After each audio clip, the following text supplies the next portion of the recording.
ജോബിൻ്റെ പുസ്തകം അധ്യായം 38. ദൈവം സംസാരിക്കുന്നു. അപ്പോൾ കർത്താവ് ചുഴലിക്കാറ്റിൽ നിന്ന് ജോബിന് ഉത്തരം നൽകി. അറിവില്ലാത്ത വാക്കുകളാൽ ഉപദേശത്തെ ഇരുളാക്കുന്ന ഇവൻ ആരാണ്? പൗരുഷത്തോടെ നീ അരമുറുക്കുക. ഞാൻ നിന്നെ ചോദ്യം ചെയ്യും, നീ ഉത്തരം പറയുക. ഞാൻ ഭൂമിക്ക് അടിസ്ഥാനമിട്ടപ്പോൾ നീ എവിടെയായിരുന്നു? നിനക്കറിയാമെങ്കിൽ പറയുക. അതിൻ്റെ അളവുകൾ നിശ്ചയിച്ചതാരാണ്? നിശ്ചയമായും അതു നിനക്കറിയാം. അല്ലെങ്കിൽ അതിന് അളവുനൂൽ പിടിച്ചതാര്? പ്രഭാത നക്ഷത്രങ്ങൾ ഗീതങ്ങൾ ആലപിക്കുകയും ദൈവപുത്രന്മാർ സന്തോഷിച്ചാർക്കുകയും ചെയ്തപ്പോൾ അതിൻ്റെ അടിസ്ഥാനങ്ങൾ ഏതിന്മേൽ ഉറപ്പിക്കപ്പെട്ടു? അതിന് മൂലക്കല്ലിട്ടതും ആര്? ഗർഭത്തിൽ നിന്ന് സമുദ്രം പൊട്ടിപ്പുറപ്പെട്ടപ്പോൾ അതിനെ കതകടച്ചു തടഞ്ഞവനാർ?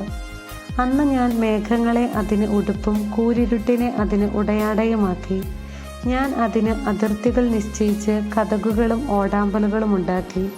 ഞാൻ പറഞ്ഞു, ഇവിടം വരെ നിനക്ക് വരാം, അതിനപ്പുറം വരുത്.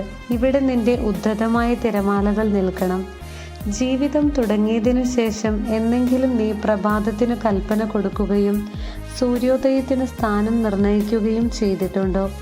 അങ്ങനെ ഭൂമിയുടെ അതിർത്തികൾ പിടിച്ചടക്കാൻ നീ പ്രഭാതത്തോട് കൽപ്പിക്കുകയും ദുഷ്ടരെ അവരുടെ ഒളിസങ്കേതങ്ങളിൽ നിന്ന് കുടഞ്ഞു കളയുകയും ചെയ്തിട്ടുണ്ടോ? മുദ്ര കൊണ്ട് കളിമണ്ണ് എന്ന പോലെ അതിന് രൂപം തെളിക്കുകയും വർണ്ണശബളമായ വസ്ത്രം പോലെ അത് കാണപ്പെടുകയും ചെയ്യുന്നു. ദുഷ്ടർക്ക് പ്രകാശം തടയപ്പെട്ടിരിക്കുന്നു, അവരുടെ ഉയർത്തിയ കരം ഒടിക്കപ്പെട്ടിരിക്കുന്നു. സമുദ്രത്തിൻ്റെ ഉറവകളോളം നീ കടന്നു ചെന്നിട്ടുണ്ടോ? ആഴിയുടെ ആഴങ്ങളിൽ സഞ്ചരിച്ചിട്ടുണ്ടോ? മൃത്യു കവാടങ്ങൾ നിനക്ക് വെളിപ്പെട്ടിട്ടുണ്ടോ? അഗാധമായ അന്ധകാരത്തിൻ്റെ വാതിലുകൾ നീ കണ്ടിട്ടുണ്ടോ? ഭൂമിയുടെ വിശാലത നീ ഗ്രഹിച്ചിട്ടുണ്ടോ? ഇവയെല്ലാം നിനക്കറിയാമെങ്കിൽ പറയുക. പ്രകാശത്തിൻ്റെ വസതിയിലേക്കുള്ള വഴി ഏത്? അന്ധകാരത്തിൻ്റെ പാർപ്പിടം എവിടെ? അങ്ങനെ അതിനെ അതിൻ്റെ അതിർത്തിയോളം നയിക്കാനോ പാർപ്പിടത്തിലേക്കുള്ള വഴിയിൽ അതിനെ അനുഗമിക്കാനോ നിനക്ക് കഴിയുമോ? നിനക്കറിയാമല്ലോ, നീ അന്നേ ജനിച്ചതല്ലേ. നിന്റെ ആയുസ് അത്രയ്ക്ക് ദീർഘമാണല്ലോ. പീഡനത്തിൻ്റെയും യുദ്ധത്തിൻ്റെയും നാളുകളിലേക്ക് വേണ്ടി ഞാൻ കരുതി വച്ചിരിക്കുന്ന ഹിമത്തിൻ്റെ ഭണ്ഡാരത്തിലേക്ക് നീ ചെന്നിട്ടുണ്ടോ? കന്മഴയുടെ കലവറ നീ കണ്ടിട്ടുണ്ടോ? ഭൂമിയിൽ പ്രസരിക്കുന്ന പ്രകാശത്തിൻ്റെ ഉറവിടത്തിലേക്കും ഭൂമിയിൽ വ്യാപിക്കുന്ന കിഴക്കൻ കാറ്റിൻ്റെ പ്രഭവ കേന്ദ്രത്തിലേക്കുമുള്ള വഴിയേത്?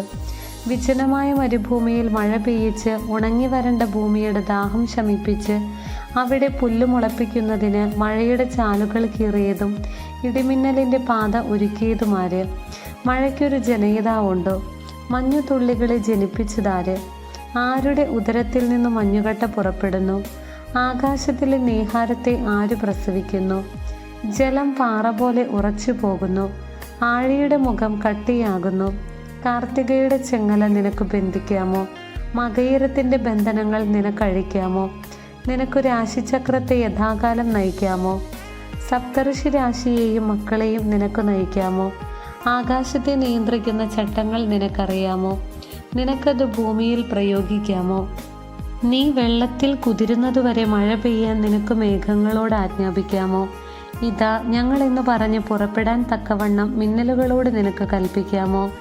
ഈബീസിന് ജ്ഞാനവും പൂവൻകോഴിക്ക് മുൻകൂട്ടി കാണാൻ കഴിവും കൊടുത്തതാരാണ്?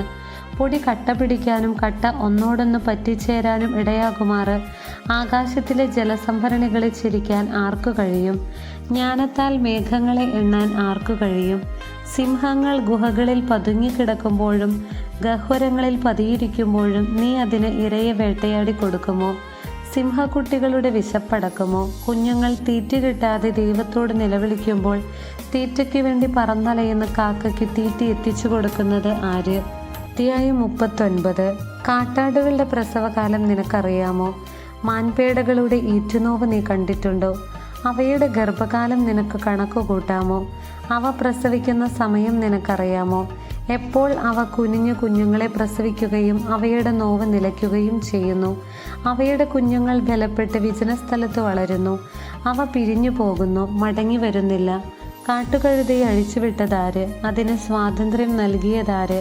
ഞാൻ അതിന് പുൽപ്പുറങ്ങൾ പാർപ്പിടവും ഉപ്പുഭൂമി വീടുമായി നൽകി. അത് പട്ടണത്തിലെ ആരവത്തെ നിന്ദിക്കുന്നു, മേയ്ക്കുന്നവൻ്റെ ഒച്ച കൂട്ടാക്കുന്നില്ല. മലനിരകളെ അത് മേച്ചിൽപ്പുറമാക്കുന്നു, പച്ചയായത് ഏതും അത് തേടുന്നു. കാട്ടുപോത്ത് നിന്നെ സേവിക്കുമോ? നിന്റെ തൊഴുത്തിൽ അത് രാത്രി കഴിച്ചുകൂട്ടുമോ? നിന്റെ ഉഴവുചാലിലേക്ക് അതിനെ കയറിട്ട് കൊണ്ടുപോകാമോ? അത് നിന്റെ പിന്നാലെ കട്ട നിരത്തുമോ? അത് കരുത്തുള്ളതാകിയാൽ നീ അതിനെ ആശ്രയിക്കുമോ? നിന്റെ ജോലി അതിനെ ഏൽപ്പിക്കുമോ? അത് നിന്റെ ധാന്യം മെതിക്കളത്തിലേക്ക് കൊണ്ടുവരുമെന്ന് നീ വിശ്വസിക്കുമോ? ഒട്ടകപക്ഷി അഭിമാനത്തോടെ ചിറകു വീശുന്നു, എന്നാൽ അതിന് കൊക്കിനെയോ കഴുകനെയോ പോലെ പറക്കാൻ കഴിയുമോ? അവ മുട്ട മണ്ണിൽ ഉപേക്ഷിച്ചു പോകുന്നു, മണ്ണതിന് ചൂട് നൽകി വിരിക്കുന്നു. ചവിട്ടുകൊണ്ട് അത് ഉടഞ്ഞു പോയേക്കുമെന്നോ വന്യമൃഗം അവയെ ചവിട്ടിത്തേക്കുമെന്നോ അത് ഓർക്കുന്നില്ല. അത് കുഞ്ഞുങ്ങളോട് ക്രൂരമായി പെരുമാറുന്നു. അത് കണ്ടാൽ അവ അതിൻ്റേതല്ലെന്ന് തോന്നും. ഈറ്റുനോവ് പാഴായിപ്പോയാലും അതിനൊന്നുമില്ല. എന്തെന്നാൽ ദൈവം അതിന് ജ്ഞാനം നൽകിയില്ല, വിവേകത്തിൽ പങ്കും കൊടുത്തില്ല. ഉണർവോടെ പായുമ്പോൾ അത് കുതിരയെയും കുതിരക്കാരനെയും പിന്തള്ളുന്നു. കുതിരയ്ക്ക് കരുത്തു കൊടുക്കുന്നത് നീയാണോ? അതിൻ്റെ കഴുത്തിൽ ശക്തി ധരിപ്പിച്ചത് നീയോ? അതിനെ വെട്ടുകിളിയെപ്പോലെ ചാടിക്കുന്നത് നീയോ? അതിൻ്റെ ശക്തിയേറിയ ചീറ്റൽ ഭയജനകമാണ്. അവൻ സമതലത്തിൽ മാന്തി ഊറ്റം കാണിച്ചുല്ലസിക്കുന്നു, ആയുധങ്ങൾക്കെതിരെ പാഞ്ഞു ചെല്ലുന്നു. അവൻ ഭയത്തെ പുച്ഛിക്കുന്നു, സംഭീതനാകുന്നില്ല. അവൻ വാളിൽ നിന്ന് പിന്തിരിഞ്ഞോടുന്നില്ല. അവൻ്റെ മേൽ ആവനാഴിയും മിന്നുന്ന കുന്തവും ശൂലവും കിലുകിലുങ്ങുന്നു. അവൻ ഉഗ്രതയും കോപവും പൂണ്ട് ദൂരം പിന്നിടുന്നു. കാഹളനാദം കേട്ടാൽ നിശ്ചലനായി നിൽക്കാൻ അവന് കഴിയുകയില്ല. കാഹളം കേൾക്കുമ്പോൾ അവൻ ഹേഷാരവം മുഴക്കുന്നു. അവൻ അകലെ നിന്നു തന്നെ യുദ്ധം മണത്തറിയുന്നു. സൈന്യാധിപന്മാരുടെ അട്ടഹാസവും ആജ്ഞാസ്വരവും തിരിച്ചറിയുന്നു. നിന്റെ ജ്ഞാനം കൊണ്ടാണോ പരുന്തുയരുകയും ചിറകുകൾ തെക്കോട്ട് വിടർത്തുകയും ചെയ്യുന്നത്?